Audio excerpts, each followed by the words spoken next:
Sebelum melanjutkan, jangan lupa subscribe dulu, terima kasih. Bab 29, Hadiah Kedewasaan. Seng Xiao berbalik untuk mencari Mu Qi. "Kenapa kamu bangun?" Dia segera bertanya. "Apakah itu benar-benar kamu?" Mu Qi muncul di depan Seng Xiao dengan piyama merah mudanya, tampak sangat bersemangat. "Mengapa kamu tidak masuk jika kamu di sini?"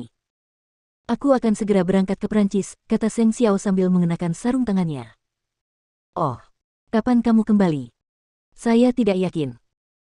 Mu Qi dengan cepat menundukkan kepalanya untuk menyembunyikan ekspresi kecewanya, tapi segera mendongak lagi. "Kalau begitu, kamu harus cepat. Tidakkah kamu menemukan apapun saat membuka pintu?" Seng Xiao bertanya, kembali ke ruang tamu karena dia ketahuan. "Lampunya padam, saya tidak melihatnya," kata Mu Qi sambil bergegas ke atas, menemukan kotak hadiah biru di luar pintunya yang dia ambil dan buka. Dia meledak kegirangan saat menemukan jepit rambut bertatahkan berlian biru, dan bergegas turun lagi untuk bertanya pada Seng Xiao, "Apakah itu untukku?"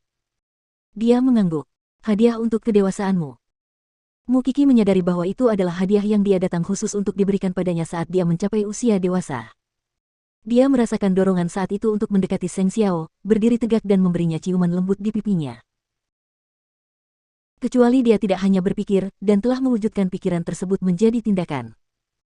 Seng Xiao tercengang, sementara jantungnya sendiri berdebar kencang. Mungkin karena takut dia akan marah, dia segera berbalik dan berlari ke atas sambil memegang hadiah. "Hati-hati di jalan, aku mau kembali tidur." Seng Xiao mengulurkan tangan untuk menyentuh tempat Mu Qi menciumnya. Bukankah si kecil itu bersikap terlalu liar? Meski begitu, dia tidak marah. Dia hanya berbalik berdasarkan naluri menuju kamar Su Zipei, dan setelah dia memastikan bahwa Su Zipei tidak bangun, dia berpura-pura tidak terjadi apa-apa, dan berbalik untuk pergi. Sementara itu, Mu Qi melompat kegirangan ke tempat tidurnya yang putih bersih setelah kembali ke kamarnya seolah-olah dia telah melakukan sesuatu yang buruk yang tidak boleh terlihat. Dia merasa malu sekaligus gembira. Bahkan setelah Seng Xiao pergi, jantungnya yang berdebar kencang tidak mau berhenti. Kemudian, bersembunyi di balik spray, dia membuka kotak hadiah itu lagi dan mengeluarkan jepit rambut itu. Tepat saat dia memegangnya di telapak tangannya, Mu Qi merasa seolah-olah dia telah menerima harta karun terbesar yang ada. Itu dari Xiao Xiao. Itu adalah hadiah kedewasaan Xiao Xiao untuknya. Apa yang harus dia lakukan?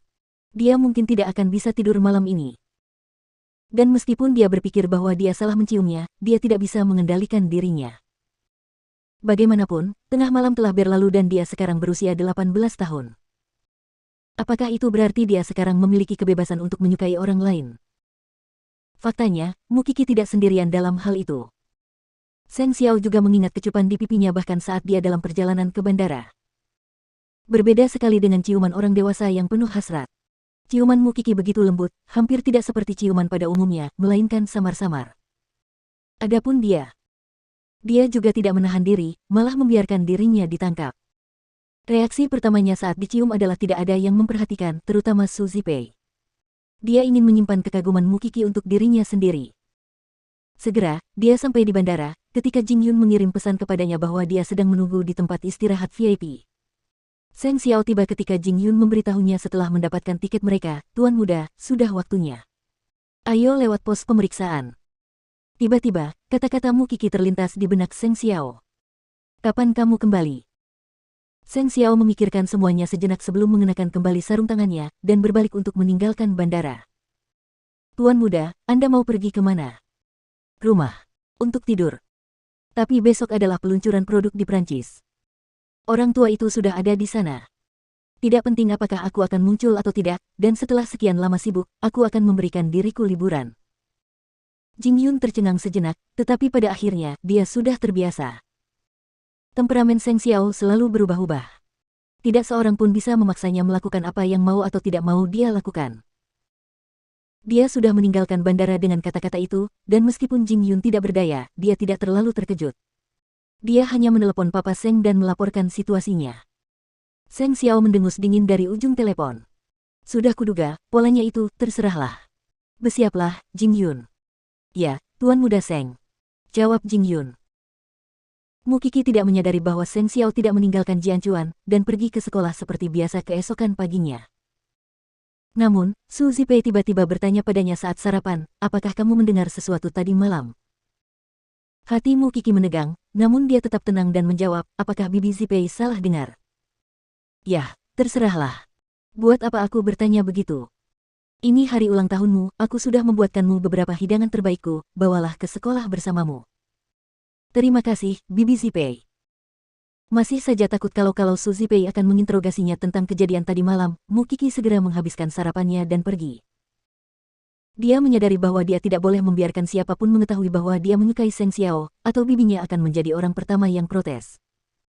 Seng Xiao berusia 26 tahun sementara dia baru berusia 18 tahun.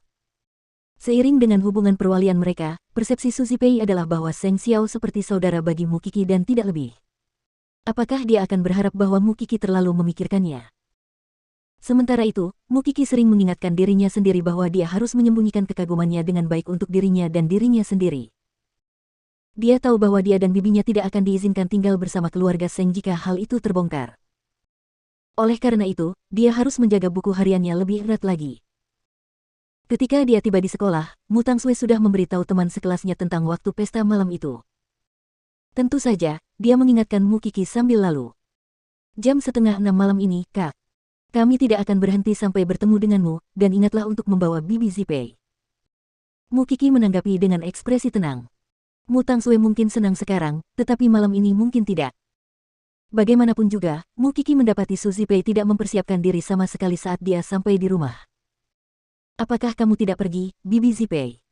Mu Kiki bertanya sambil menatap bibinya dengan bingung. Ada hal lain yang muncul, jadi saya tidak bisa hadir. Terlebih lagi, aku hanya akan mempermalukannya meskipun aku pergi, kamu harus pergi sendiri. Su Zipei tersenyum. Aku akan membuatkanmu kue, kita bisa merayakannya saat kita sampai di rumah. Tetapi, saya yakin Anda bisa mengatasinya. Anda sekarang berusia 18 tahun dan sudah dewasa, tidak ada yang bisa memaksa Anda melakukan apapun yang tidak ingin Anda lakukan. Setelah mengucapkan kata-kata itu, Su Zipei memberikan gaunnya kepada Mu Kiki. Ganti bajumu. Aku akan membantumu berdandan. Mu Kiki sama sekali tidak menyangka bahwa Su Zipei sedang menyiapkan kejutan untuknya saat itu, keponakannya tentu saja tidak akan beranjak dewasa begitu saja. Sebagai bibinya, dia tidak memiliki kelebihan khusus, dan harus berusaha semampunya untuk membuat putrinya merasa bahagia. Meski begitu, Mu Kiki mengangguk dan berhenti memaksa Su Zipei. Dia membawa gaunnya ke kamarnya sendiri untuk berganti pakaian. Sekarang, dia adalah wanita dari keluarga Seng, bukan keluargamu. Dia sama sekali tidak akan mempermalukan Xiao Xiao.